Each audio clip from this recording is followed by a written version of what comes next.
Well, my editing skills are crap, but can the same thing be said about the Avengers Age of Ultron? Stick around and find out. Avengers. I really didn't think through what kind of music I was going to do. Anyway, let's just skip to it. Hey, I'm Peter Franson from ChristianGeekCentral.com and Spirit Blade Productions here with an uncut review of the Avengers Age of Ultron. Now, I think I'm going to get some crap for this review because it's not going to be a super favorable one. So let me first kind of just talk about my experience with the original Avengers. I was really excited about the first Avengers movie, and I loved it the first 3 times I saw it. I saw it twice in the theater and then once or twice maybe at home, and maybe the fourth time, I think I was like, oh, okay, it's maybe not quite as cool and exciting and novel and stuff like that. And then I just stepped away from it for a long time and then watched it again for the first time in, I don't know, a year and a half or something like that, with my sister, who was watching it for the first time. We watched it here at my house. And as I was watching it, I was like, oh my gosh, this movie is totally boring and uninteresting. And I loved it. I think when I reviewed it, I gave it like at least a 9 or like a 9.5 or something like that. I mean, yeah, it was really high up there. Really enjoyed it a lot. And I'm wondering if that was because of the novelty of all these superhero characters being in the same movie at the same time. It had never been done before, and so it was such an exciting idea. It was so exciting to see these characters established in different movies and then bring them together and see these personalities bounce off of each other. I mean, it was so freaking cool to see that. But the novelty, I guess, wore off. When I watched it again just recently, I was like, boy, this story is like all over the place, and it just barely holds together enough to get us from one kind of like action sequence or, scene concept to another, but it doesn't like feel like it naturally, one event naturally and logically leads to another. It's it was a weird experience. So if I were to go back and re-review that, I think the score would be significantly lower. Now, I want to compare that with my experience of the Green Lantern movie, the Dark Knight trilogy, and Man of Steel, just really quick. Now, I am more of a DC fan than a Marvel fan. For years, I've been more of a DC fan than a Marvel fan. And but I mean, at the end of the day, I'm like, well, just write me a good story and I'll read that. I read a lot of the Marvel Ultimate Universe, and actually, in recent years, I've given up on the New 52 in DC Comics. So, if you're thinking, oh, well, Pater's just polarized and he's like just super DC man and not at all Marvel man, that's really not the case. I do prefer conceptually the DC characters, but I mean, it's not like this. I'm not like this huge DC fanboy. When I saw Green Lantern with Ryan Reynolds, I initially really liked it because I love Green Lantern, my favorite superhero. Really loved that movie. And then over time, my estimation of the film and my experience watching it became less and less favorable. I still don't think it's like this terrible movie, but it's like, it's okay. It's all right. That's where I'm at with Green Lantern now. Compare my experience with the Dark Knight movies. With every single one of those movies, I was initially disappointed. I just like, oh man, this is not what I wanted to see in a Batman movie. But I began to appreciate, I began to appreciate the filmmaking quality of those movies and the tone of those movies, which was a much more emotionally realistic, psychologically realistic take on the world of vigilantes and superheroes than many movies had been up to that point. And so I really appreciate them for that. I do tend to like more heavy, dramatic, and emotionally weighty superhero stories, So if I have a bias toward what kind of superhero stories I like, that would be it. So that kind of won me over in the long term with the Dark Knight movies, but they're still not like the ideal Batman movies for me. But I just think they're well-made movies, And then Man of Steel. I went into that with the previews and the casting decisions. I was like, this just looks like a whole bunch of like weird PC type choice. I have no idea what's motivating any of these strange, casting choices and stuff. I was getting ready to like just really have problems with the movie. And about like 10 minutes into the movie, I forgot about all those concerns and I just loved it. And I've watched it easily the same number of times as I've watched the Avengers movie by this point.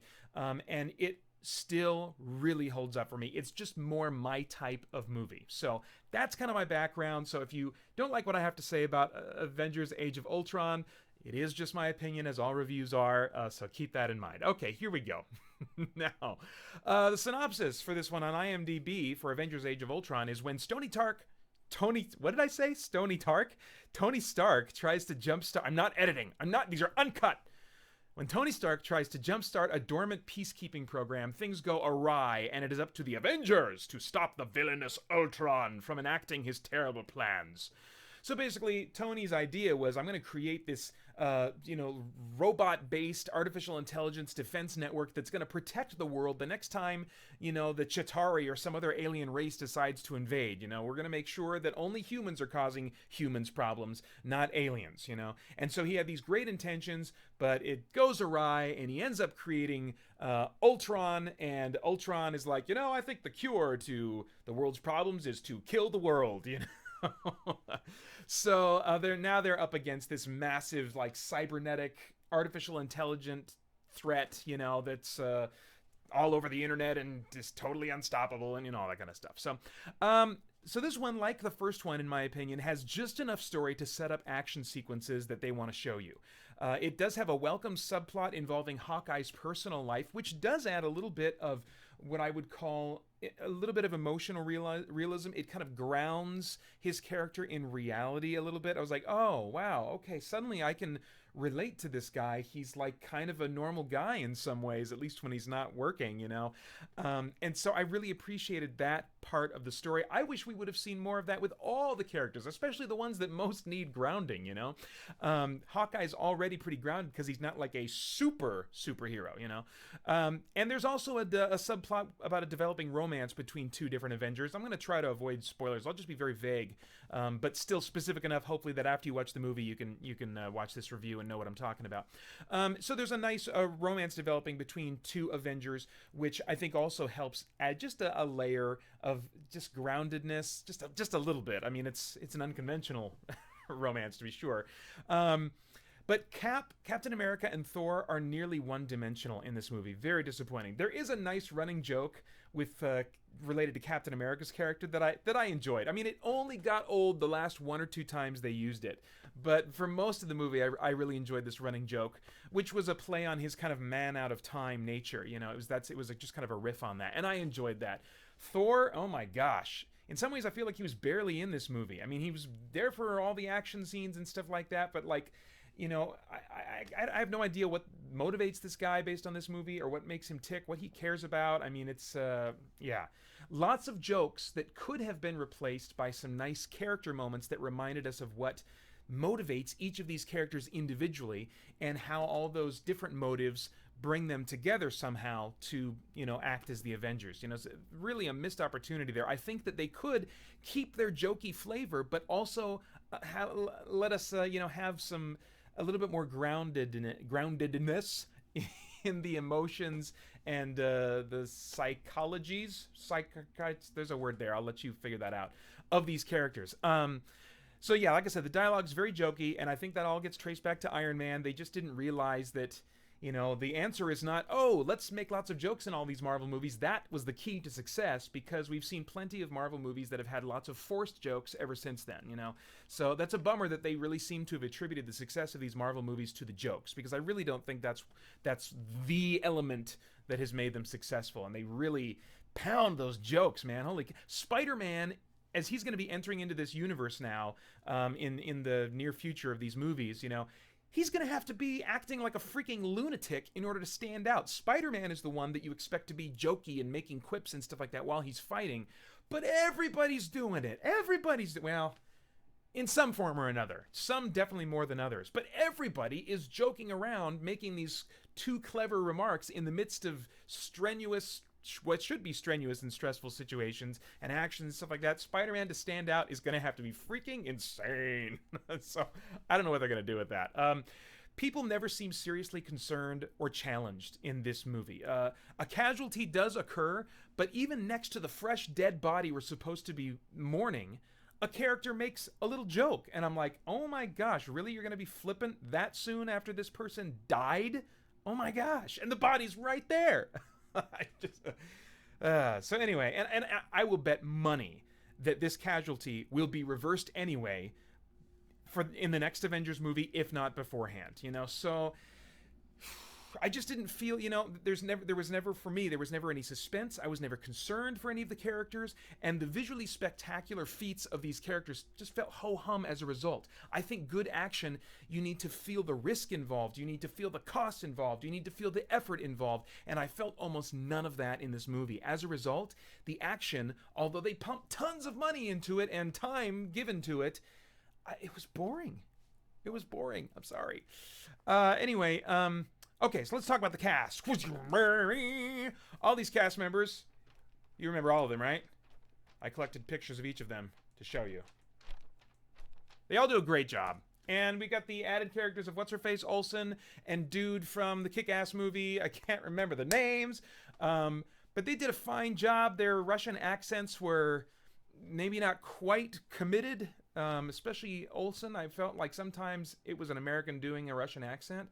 So that was a little like a little bit suspect. But in the world of Hollywood movies, I mean, if you've gotten used to Americans trying to do accents and stuff like that, you develop an acceptance for, okay, well, yeah, whatever.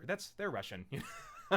So I mean, it might be easy for you to go along with that. I just kind of like, all right, went along. But it wouldn't. I don't think it would pass if this was like a dramatic, serious, realistic movie. I think they would have needed to spend more time kind of polishing those up. But I mean, all the actors do fine. The returning cast is all fine, but they're rarely given a chance to play with any kind of subtext or layers for their characters. Even something as simple as nervous joking. If you look at the previous Iron Man movies, you'll see moments where Tony is like in the midst of getting his butt handed to him, and he's saying these little jokes, but it's in the midst of like okay, you can hear the nervousness in his voice while he's joking, and so that he's nervous, and that he's being pushed to his limits, even while he's joking. But there wasn't a ton of nervousness in the joking moments that I could detect here, so as a result, you just had the joking, maybe they had a furrowed brow while they joked, but I mean, I didn't get the sense of like any serious like effort or concern on their part that things weren't going to work out. They would say that things aren't going to work out. They're like, well, we may not all come back from this one. Really? Well, you don't seem all that upset about that. You don't seem to be processing the weight of that, and maybe that's just because they're super heroic or something. But I think actually the definition of a hero is that they recognize the cost, and the cost bothers them as they anticipate it, but they choose to move forward anyway. That is a picture of someone that's heroic, not someone that like doesn't really seem to be processing what this act of heroism is going to cost them. So the characters' motives in general were all easily forgotten. If you laughed at jokes in Guardians of the Galaxy or Thor: The Dark World, you'll probably laugh at these jokes too. It takes something weird to make me laugh. It takes a really strange, unusual kind of self-deprecating, I would say, humor is a big element for me. I don't laugh often at jokes in movies, so I mean, don't use me as a measurement of how funny this movie is. I didn't think it was funny. There was a few moments I was like, but I mean, I wasn't like, oh my God, that crazy Iron Man. Oh my God. None of that for me. All right, let's see here. If you didn't laugh at the jokes in Dark World and Guardians of the Galaxy, well, then I'm sorry, because it's just going to be more of the same in this movie, and possibly even less funny. The stunts, visuals, great pictures of action, the kinds of things like the choreography of different shots, especially these slow motion shots where you'd have the camera panning around and all the Avengers are kind of doing their things at the same time, weaving in and out of each other. I mean, those are cool, epic shots, and there's actually a good number of those. What they showed us, the concepts visually of what they showed us in action sequences, was great. But the quality and the realism of the effects, like the CGI and stuff like that, I mean, these days, for a movie like this, it was average at best. It's like, hey, look at all the cool CGI, kids. If you like CGI, this is your CGI movie. Lovely, lovely, CGI. Not so much for me. I'm cursed with an eye that picks out CGI really easily, and so, I just kind of like, oh, okay, yeah, that's cool CGI. That's a neat-looking little shot there. Anyway, music, sound, I usually don't comment on this a whole lot, but this, I noticed in the credits at the end, Danny Elfman did the score for this movie. I was shocked.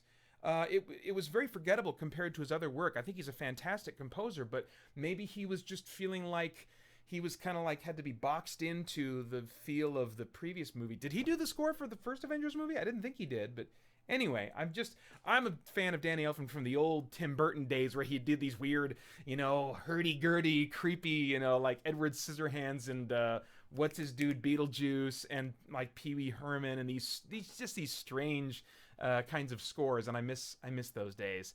But anyway, but even among his modern work, this didn't sound like a Danny Elfman score. It was really weird.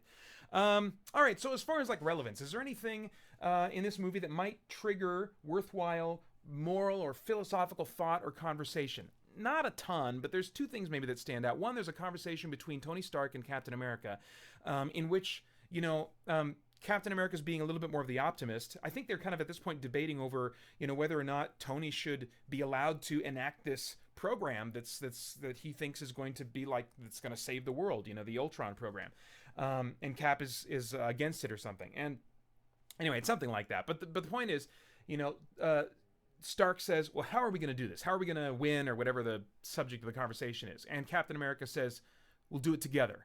And Tony Stark bounces right back, we'll lose. And the sense there is that, we'll die, we'll lose, And Captain America said, well, then we'll do that together too. And I thought that was a really really subtle but interesting statement. A lot of times in movies that take a really naturalistic or atheistic kind of view, as for example, one of my favorite book series, the Sword of Truth series, that takes it comes from the objectivist philosophical viewpoint, which as I understand it, does not believe in any kind of non-physical reality. It's just like matter is all that is, And so in those books, life and staying alive and preserving human life is like the highest value, whereas here Captain America is saying, our lives may not be preserved. Life may not be preserved in this instance, but there's a moral value that is higher than preserving life. And I thought that was a brief but significant little moment in the movie. The other thing that was maybe more noticeable and is repeated throughout the movie is the villain Ultron, who's this artificially intelligent cybernetic organism type thing. He uses biblical and theological metaphors throughout the movie as reasoning to justify his destruction of the world. There's a problem. The humanity is like a cancer or whatever, and they're evil and they're destroying each other. And so go ask Noah what he what should be done. This allusion to the flooding of the world, God's flooding of the world, because evil had become so rampant. And he makes another remark at some other time that God always brings about like some kind of an extinction event, or wipes out humanity when they're getting too evil, and now he's kind of winding up right now. So he was kind of partnering himself with God in a sense, and maybe the character Ultron was just using God as like a metaphor and not literally thinking of God. That's probably the case, but anyway, I just thought it was interesting that he was using these biblical and theological metaphors and attaching them to his ideals and justifying his position. And that's fairly common to kind of put a monotheist or someone representing monotheism in the villain role in movies. But it's interesting that he also uses lots of evolution language to describe the solution. He says if humanity wants to survive, then they need to evolve. It was this interesting blend of monotheistic language and metaphor and naturalistic and atheistic language and metaphor. Anyway, in summary, if I were talking to myself, I'd say, well, if you're in the mood for a kids movie, or that's probably being a little bit strong, if you're in the mood for a family movie, and you like superheroes, then this is good. It was very family friendly, which is a phrase I have very mixed feelings about. So I think my boys will eventually love watching this. I've got a 4-year-old and a 7-year-old, and I think they're going to eat this up. And I think that they wouldn't be scared or, bothered by any of the content, I don't think. So it just felt like a family movie. But if you don't want a family movie, if you want something that's allowed to become a little bit heavier and darker and more serious in tone than a family movie, then you're probably going to be disappointed in this.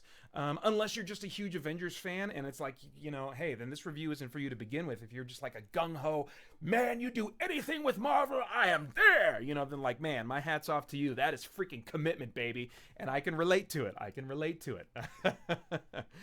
So don't let me poo-poo your experience. But for me, if I were time traveling, I'd say, hey, Pater, why don't you buy this one cheap when it comes out, sometime after it comes out. Wait till the price goes down. You can get it used or something like that. Watch it once to maintain your geek cred and keep it in your collection, you know, so that no one questions you on your geek credibility.